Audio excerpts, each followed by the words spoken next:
बताते हैं कि कौन कौन से दल इसके विरोध में, कौन कौन नहीं चाहता कि वन नेशन वन इलेक्शन वाला फॉर्मूला भारत में लागू किया जाए। चलिए जानकारी आपके सामने रखते हैं, आपको बताते हैं। दरअसल विधेयक पर विस्तृत चर्चा की मांग उठ रही है।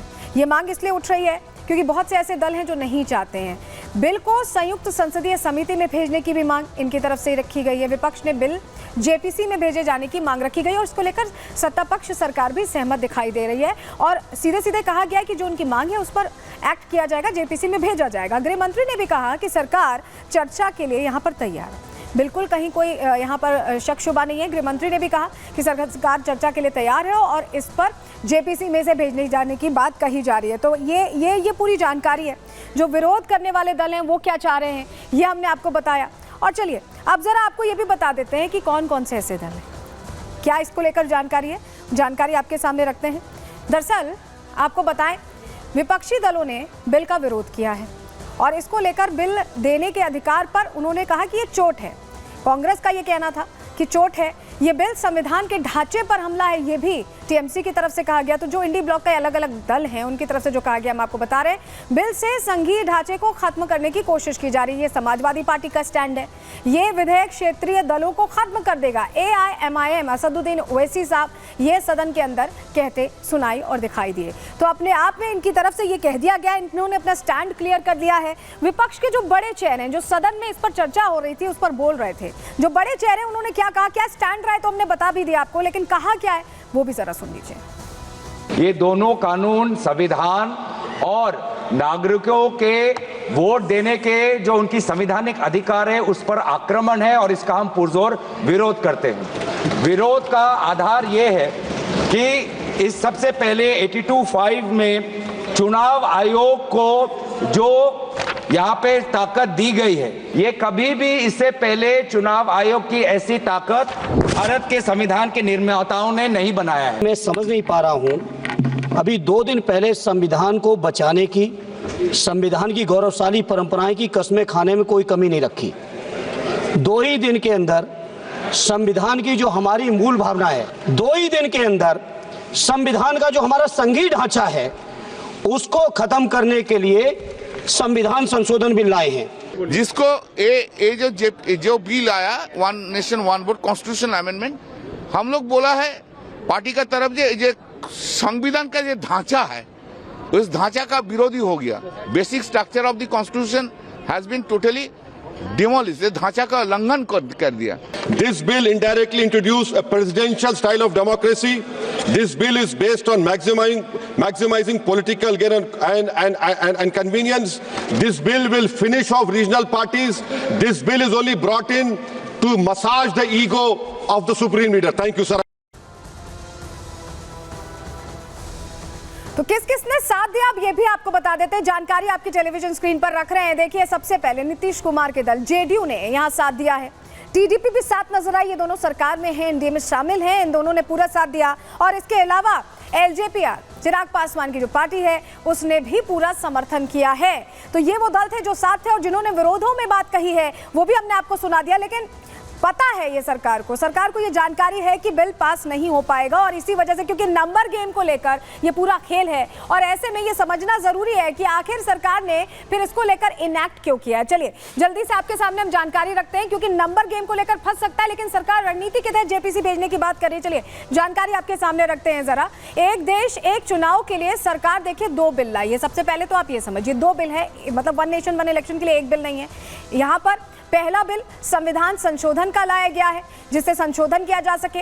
दूसरा बिल केंद्र शासित प्रदेशों के चुनाव को एक साथ कराने का लाया गया। ये 2 हैं जिन्हें पेश किया गया है और संविधान में संशोधन के लिए नंबर्स बहुत ज्यादा जरूरी है क्योंकि यहाँ पर 2/3 सदस्यों का समर्थन जरूरी है। 1/3 नहीं 2/3। ये बहुत इंपॉर्टेंट है क्योंकि सहयोगी दल साथ होने चाहिए जो सदन के अंदर हैं। लोकसभा में एनडीए को कितने वोट चाहिए हम आपको बता रहे, 360 के करीब चाहिए और राज्यसभा में यहाँ पर 164 वोटों की जरूरत है। ये वो आंकड़े हैं जो चाहिए, जो अचीव करने अगर ये बिल पास करवाना है। लोकसभा में एनडीए के पास 292 सीटें हैं, ऐसे में समर्थन इंडी ब्लॉक का भी चाहिए।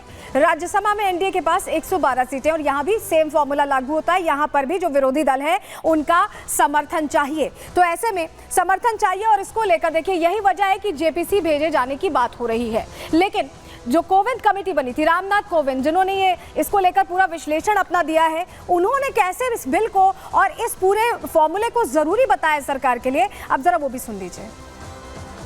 जिस दिन हमारी इकॉनमी 10 और 10:30 और 11 के बीच में पहुंच जाएगी, उस समय हमारा देश जो है वो जो इकॉनमी की लाइन में जो 3 या 4 देश खड़े होंगे, उसमें उस पंक्ति में हमारा देश भी खड़ा हो जाएगा।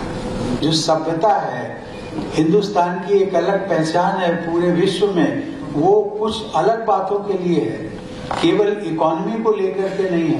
इकॉनमी में तो मैं आज समझता हूँ कि जो देश की इकॉनमी है 5वें नंबर पर पहुंची हुई है। 2027 की हम ऐसा उम्मीद हम करते हैं कि शायद जो विश्व की इकॉनमी होगी आर्थिक दृष्टि से, उसमें हम 3री पर पहुंच जाएंगे। तो इस बीच देखिए, जहां कोविंद इसे जरूरी बता रहे हैं और बहुत नेसेसरी बता रहे हैं, अगर हम आगे की सोचते हैं तो वहीं आपको बताएं कि जेपीसी का यहां पर अनुरोध किया जा रहा है विपक्ष की तरफ से, और सरकार मान भी रही है इस बात को। विधेयक पर विस्तृत चर्चा की मांग यहां उठती दिखाई दे रही है। बिल को संयुक्त संसदीय समिति में भेजने की बात है और इसको लेकर काम होता दिखाई दे रहा है। विपक्ष बिल जेपीसी में भेजने की मांग रख चुका है और जिसको लेकर सत्ता पक्ष भी इस मांग पर राजी दिखाई दे रहा है। तो आप समझिए, गृह मंत्री ने भी कहा है कि सरकार चर्चा के लिए तैयार है और बाकायदा इस पर काम भी होता दिखाई दे रहा है। जेपीसी भेजे जाने की बात यहां पर प्रपोज की गई है। लेकिन इस बीच आपको बताते हैं कि लगातार जो विरोध हो रहा है, गौरव गोगोई जो सांसद है कांग्रेस के, उन्होंने भी प्रश्न खड़े किए। उनका ये मानना है कि ये सही नहीं है। इस पर जवाब कैसे दिया है कानून मंत्री ने, वो भी सुन लीजिए।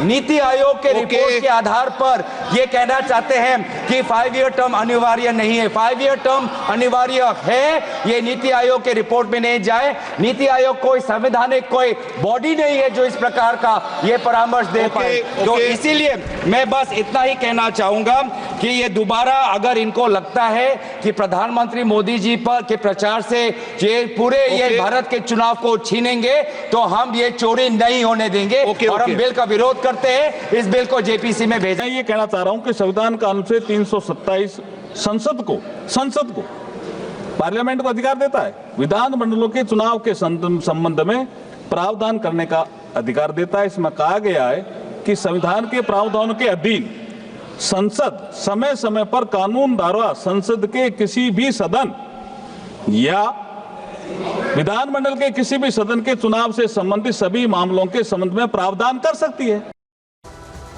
तो विपक्ष इस बिल को संविधान के ढांचे के खिलाफ बता रहा है और कह रहा है कि इसका विरोध करेंगे। वहीं आपको बताएं कि लाल किले की प्राचीर से पहले ही प्रधानमंत्री ने इसकी वकालत की थी, इसे जरूरी बताया था। क्या इस पर वार पलटवार हो रहा है, चलिए पूरी रिपोर्ट के जरिए आपको दिखा रहे हैं।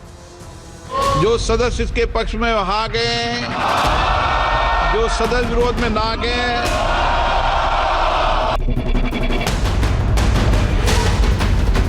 एक देश एक साथ चुनाव, आज इतिहास बनाने का अवसर आया है। मैं जेपीसी में भेजने का भी प्रस्ताव करता हूं। वन नेशन वन इलेक्शन विधेयक को आज लोकसभा में पेश किया गया। विपक्ष के भारी विरोध के बाद विधेयक पर वोटिंग कराई गई। विधेयक के पक्ष में जहां 269 वोट पड़े, वहीं 198 सांसदों ने बिल का विरोध किया। विपक्ष जहां इस बिल को संविधान के ढांचे के खिलाफ बता रहा है, वहीं सत्ता पक्ष का दावा है कि ये बिल देश के विकास को गति देगा, चुनाव में होने वाली फिजूल खर्ची रुकेगी। पीएम मोदी भी इसी साल 15 अगस्त को लाल किले से एक देश एक चुनाव की वकालत कर चुके हैं। एक देश एक साथ चुनाव, ये चर्चा होनी चाहिए। एक भारत श्रेष्ठ भारत के सपनों को साकार करने के लिए और भी ऐसी नई चीजों को हमने जोड़ना होगा। पीएम मोदी ने देश के सभी राजनीतिक दलों से आग्रह किया था कि देश की प्रगति के लिए वन नेशन वन इलेक्शन का समर्थन करें, लेकिन विपक्ष हर बार की तरह इस बार भी सरकार के फैसले पर अड़ंगा लगाने को तैयार है। जिस बिल से चुनावी खर्चे कम हो सकते हैं, विपक्ष उसे संविधान की मूल भावना के खिलाफ बता रहा है। साथ ही चुनाव आयोग की शक्ति बढ़ने का भी तर्क दिया जा रहा है। 3700 करोड़ भारत के जो साल में जो बजट होता है, उस बजट का 0.02% है, 0.02% है। तो 0.02% के खर्च को कम करने के लिए ये भारत के पूरे संघीय ढांचे को खत्म करना चाहते हैं। चुनाव आयोग को और ये ताकत देना चाहते हैं।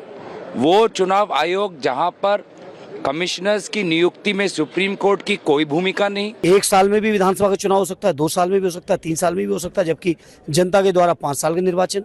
तो जो मूलभूत ढांचा है संविधान का, मूल भावना है हमारे संविधान, इस सभा के जो लोग थे उस समय के हमारे नेता लोग थे, बाबा साहब अम्बेडकर जी से लेके देश का शीर्ष नेतृत्व ने मिलके देश की परिस्थितियों के हिसाब से, काल के हिसाब से, तमाम भाषा के हिसाब से, क्षेत्र के हिसाब से, सब चीज़ों के हिसाब से राज्यों का गठन किया, राज्यसभा का गठन किया, लोकसभा का गठन किया, अलग अलग जरूरत पड़ने पे चुनाव की प्रक्रिया को रखा। सब कुछ खत्म करना चाहते हैं। कई क्षेत्रीय दलों का मानना है कि ऐसे चुनावों से राष्ट्रीय दलों को तो फायदा होगा, लेकिन क्षेत्रीय दलों को इससे नुकसान होगा। आज AIMIM चीफ असदुद्दीन ओवैसी ने भी लोकसभा में इस मुद्दे को उठाते हुए बिल का विरोध किया, लेकिन बीजेपी और उसके सहयोगी दल बिल को देश के विकास के लिए जरूरी बता रहे हैं, साथ ही कांग्रेस को आड़े हाथों भी ले रहे हैं। 1967 तक जब हम वन नेशन वन इलेक्शन में ही चल रहे थे, कांग्रेस ने कसम खा लिया है कि नरेंद्र मोदी जी के हर पहल को हम विरोध करेंगे। तो कुछ नहीं करना। जैसे GST उन्होंने लाया था, फिर विरोध किया। ये वन नेशन वन इलेक्शन देश के लिए है, विकास के लिए है, पूरी जनता चाहती है, इसे पूरे विपक्ष को साथ देना चाहिए। हमेशा की तरह ऑपोजिशन ने इसका विरोध किया है। जिस तरीके से 6 महीने से वो चिल्ला रहे सभी चीज़ें असंवैधानिक है, लेकिन वो भूल गए उनके समय में उन्होंने क्या क्या चीज़ें इमरजेंसी से लेकर इलेक्शन कमिश्नर को बदलने तक या अलग अलग अमेंडमेंट्स लाना, संशोधन करना, जिन्होंने जितना कांग्रेस ने किया उनके समय में बुरी चीज़ों के लिए, उतनी अच्छी चीज़ें NDA की सरकार में अनेक संशोधन हम लोग लेके आए। उसमें का एक संशोधन आज का है, वन नेशन वन इलेक्शन।